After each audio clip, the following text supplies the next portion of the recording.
Hello new friends and welcome back old friends. Today's video is a follow-up to my last video on how we eclectic homeschool.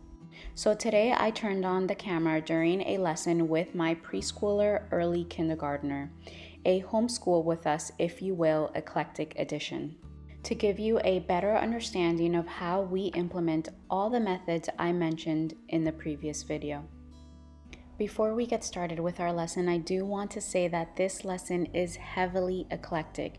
It's influenced with different methods and resources. Also, everything that we do in one lesson in one day might just seem too much for my true gentle Waldorfians, and so some may have to extend this into a 2-day or 3-day lesson. Or at the other end of the spectrum, for my classical academic homeschoolers, this might not be enough for one lesson. I'm not saying that this is the right way for everyone. What I am sharing is what is right for us. My Noah is happy and has a love of learning, and that alone fulfills my why for homeschooling. Aside from curriculum, these are some of our homeschool resources that I pulled out for today's lesson. So we have a wooden Montessori alphabet, an ASL alphabet chart for us to review the letter of the day and even several previous letters. Today's focus is on the letter V, so this is a Montessori sandpaper letter tile for pre-writing practice.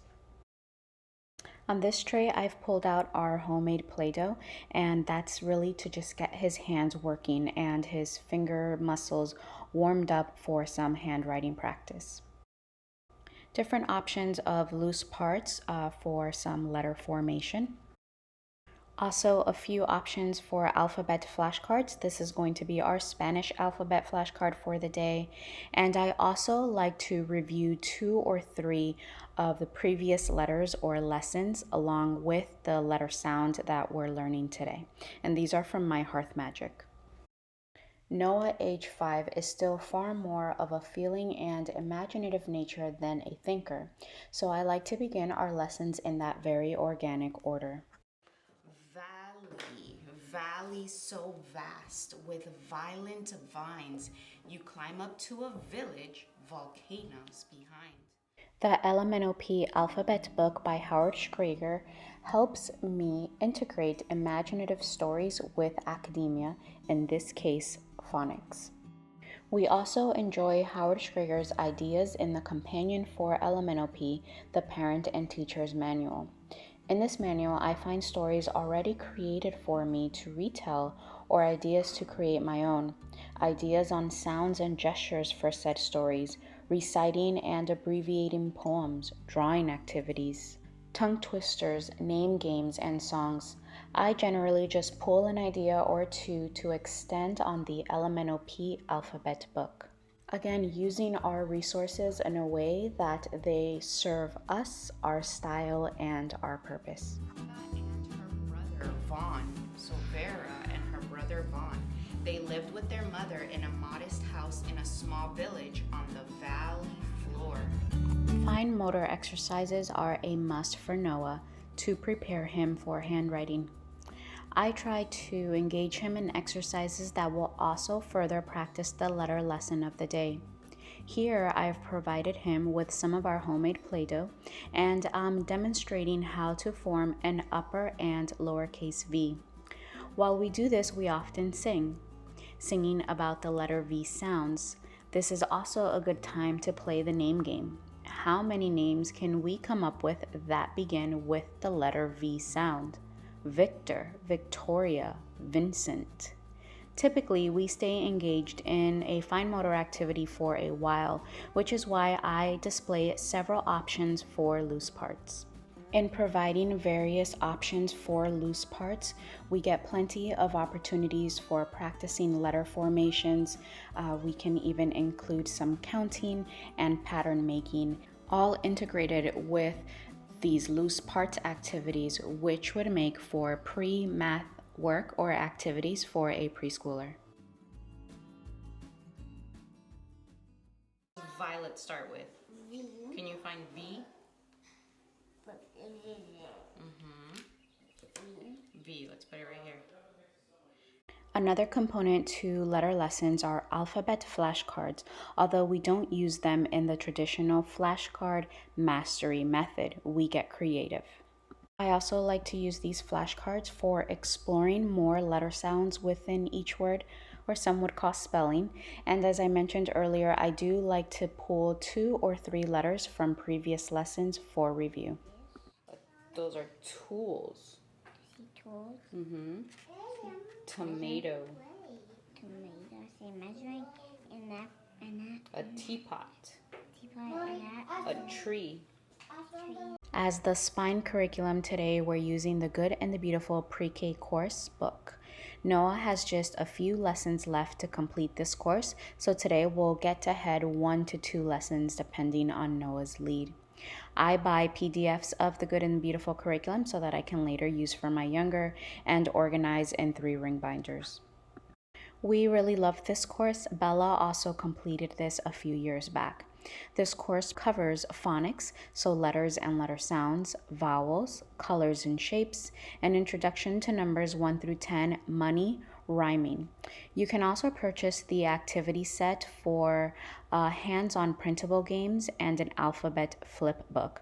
But I don't purchase the activity pack, I never have, because we do customize our lessons so much to fit our style or preferred methods and supplement with tools that we prefer over just using more paper. Today we've completed lesson 42. I introduced the upper and lowercase letter V and its sound. Uppercase V, lowercase v. V, what does V sound like? Do you remember? Do you remember what V sounds like?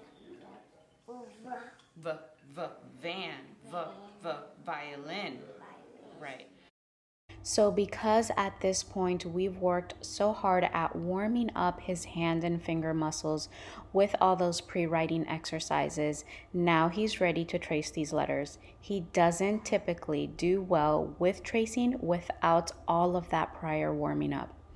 And I typically demonstrate how to trace the first letter, and he completes the later 2.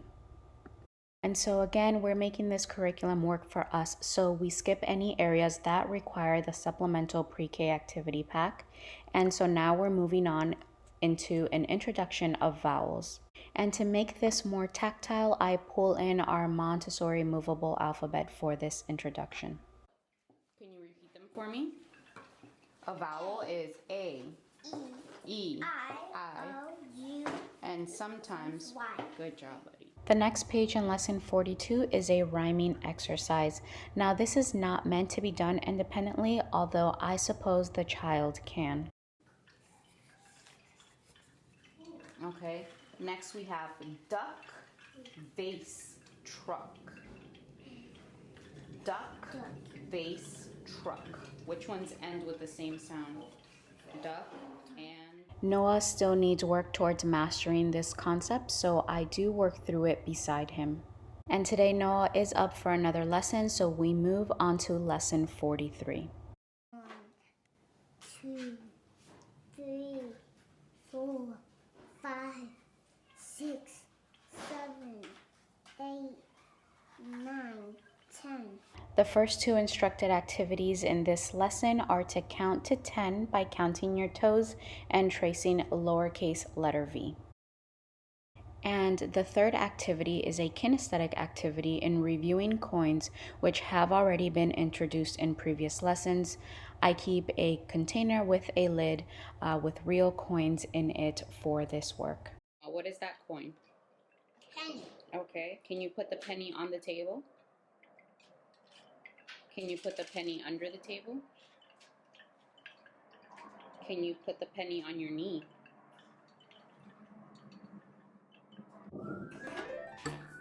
What is this? A nickel. How many cents is a nickel worth? 10. 5. Can you put the nickel on top of your head?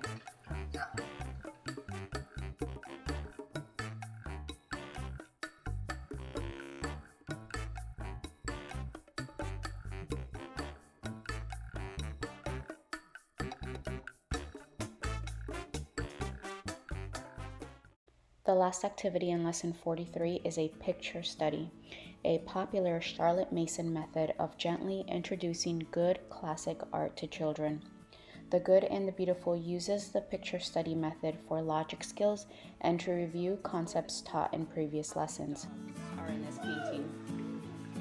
1, 2, 3, 4. 4. Good. And how many cats are in this painting? The dogs are animals, right? The cat is an animal, right? So how many animals are in this painting? 5. That's right. I hope that in this Homeschool with Us video, you were able to get a better understanding of our eclectic homeschooling style. If you did enjoy this video, please let me know in the comments section and by giving us a like, subscribe if you haven't already, and thank you for the love.